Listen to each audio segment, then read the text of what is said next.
Hello farmers, இன்னைக்கு வீடியோவில் எதை பற்றி போகிறோம்னா தனுகா பிராண்டை சேர்ந்த டிசைட் அப்படிங்கிற ஒரு பூச்சிக்கொல்லியை பற்றி தான் பார்க்க போகிறோம். அதாவது இந்த பூச்சிக்கொல்லி வந்து பிரத்யேகமாக சாதாரண பூச்சிகளை அழிக்கிறதுக்காகவே பயன்படுத்தக்கூடிய பூச்சிக்கொல்லி. ஃபஸ்ட்டு இந்த பூச்சிக்கொல்லியில் என்ன டெக்னிக் இருக்குது அப்படின்னு பார்க்கும்போது ஈட்டோஃபென் ப்ராக்ஸ் 6%, டியாஃபென்தியூரான் 25%, WG ஃபார்மெட்டில் இருக்குது. அதாவது வாட்டர் டிஸ்பர்சிபிள் கிரானுவல்ஸ் அப்படின்னு குறிப்பிடக்கூடிய நீரில் கரையக்கூடிய குறுநை வடிவிலான பூச்சிக்கொல்லியாக இது வந்துருக்கு.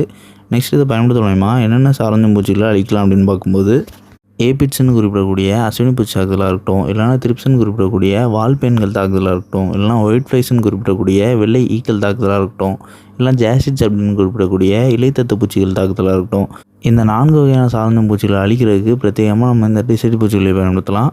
அண்ட் செகண்டரியாக இதை பயன்படுத்த மூலமா பேன்களும் அழியும். அதாவது இது வந்து ப்ரைமரியாக சாதாரண பூச்சிகளை அழிக்கிறதுக்கு மட்டும், அண்ட் செகண்டரி பர்பஸாக தான் பேன்கள். ஸோ இந்த பேன்களுக்காக நம்ம இதை பிரத்யேகம் பயன்படுத்த முடியாது. ஸோ இருந்தாலும் கூட இதை பயன்படுத்த மூலமா பேன்கள் வந்து ஓரளவு கட்டுப்படும். எந்த அளவுக்கு அப்படின்னா, இலைகளுக்கு பின்புறம் செம்பேன்களை வந்து அதிக அளவு வலை, அதாவது வெப்பிங் இல்லாமல் ஓரிரு பேன்களோ இல்லைனா வெப்பிங் இல்லாத அளவுக்கு பேன்கள் இருக்கும் பட்சத்தில் பேன்கள் வந்து அழியும். ஸோ இது வந்து அதிகமான செம்மேன்கள் இருக்கும்போது கட்டுப்படாது. எதனால் அப்படின்னா, பேன்கள் மட்டும் இல்லாமல் அதிக அளவு முட்டைகள் இருக்கும்போது இந்த டிசைட் பூச்சிகளையை மட்டுமே நம்ம பிரத்யேகமாக பயன்படுத்துகிற வந்து பேன்களை அழிக்காது. ஃபஸ்ட்டு ஆரம்பத்தில் அழிஞ்சதுனாலும் பின்னாடி ரெசிஸ்டண்ட் ஏற்பட்டு இன்னுமே வேகமாக பரவும். ஸோ அதிக அளவு வலை இலைகளுக்கு பின்புறம் இல்லாத பட்சத்தில் அதில் வந்து முட்டைகளும் குறைந்த அளவில் தான் இருக்கும். ஸோ அப்படி இருக்கக்கூடிய தருணத்தில் நம்ம பயன்படுத்தும் போது இந்த பேன்களை அழிக்கிறதுக்கு சுலபமாக இருக்கும். ஸோ பேன்களுக்கு பயன்படுத்தும் பட்சத்தில் இந்த டிசைட் பூச்சிகளை வந்து ரொம்பவே இயர்லி ஸ்டேஜில் நீங்கள் பயன்படுத்தணும். எல்லா செடிகள்லேயும் பரவாத அளவுக்கு இருக்கணும். அதே நேரத்தில் ஓரிரு இலைகளில் மட்டுமே இருக்கக்கூடிய அளவுக்கு இருந்ததுன்னா மட்டும்தான் பேன்களை அழிக்கிறதுக்கு ரிசல்ட் கொடுக்கும். ஸோ இதுவே அதிக அளவு பேன் தாக்கல் இருக்கக்கூடிய பட்சத்தில் உங்களுக்கு வந்து பெருமளவு ரிசல்ட் கிடைக்காது. ஸோ வேஸ்ட் ஆஃப் ப்ராடக்ட் தான்.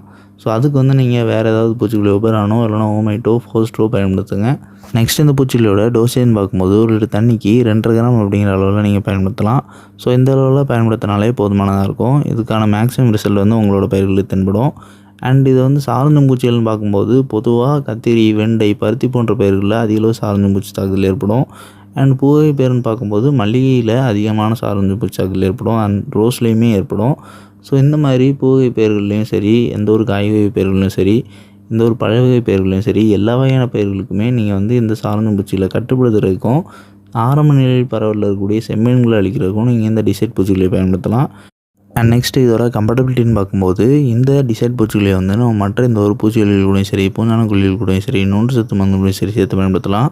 இதனால் பயிர்களுக்கு எந்த ஒரு பாதிப்பும் ஏற்படாது. அண்ட் அதே நேரத்தில் பூஞ்சான கொல்லின்னு பார்க்கும்போதும் சரி, இல்லைனா மைக்ரோநியூட்ரியன்ட்னு பார்க்கும்போதும் சரி, சல்ஃபர் சார்ந்திருக்கக்கூடிய எந்த ஒரு உரங்கள் கூடயோ இல்லைனா ஆயில் சார்ந்திருக்கக்கூடிய எந்த ஒரு மருந்துகள் கூடயோ சேர்த்து பயன்படுத்தக்கூடாது.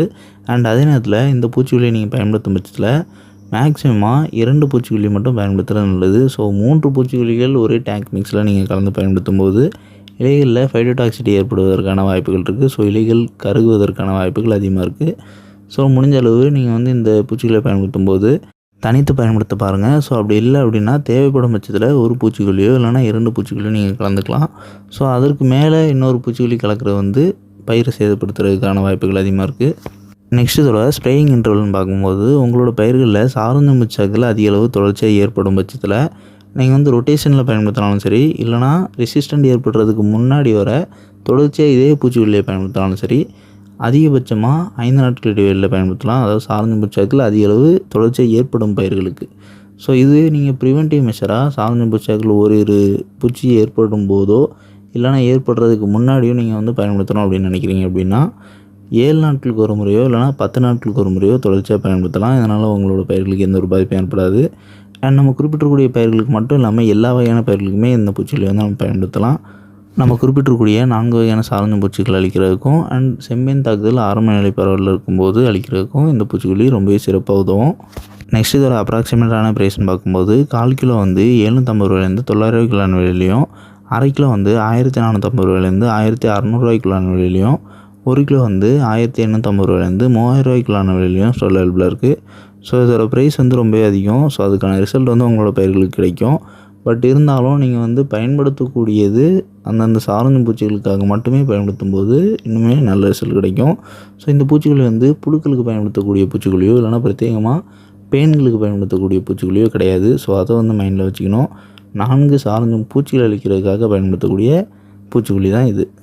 அண்ட் இந்த வீடியோவில் டவுட் இருந்துச்சுன்னா கமெண்ட் பண்ணுங்கள். அண்ட் நம்மளோட செகண்ட் சேனலான அக்ரிவியூ ஷார்ட் சேனலில் இந்த வீடியோட கொலாபரேட் பண்ணிக்கிறோம். ஸோ இந்த வீடியோ பப்ளிஷ் செய்யக்கூடிய சேனல் ப்ரொஃபைலை நீங்கள் கிளிக் பண்ணேன் அப்படின்னா அதில் 2 சேனல் ப்ரொஃபைல் காட்டும். ஸோ அதில் அக்ரிவியூ ஷார்ட் சேனலை மறக்காமல் சப்ஸ்கிரைப் பண்ணிக்கங்க.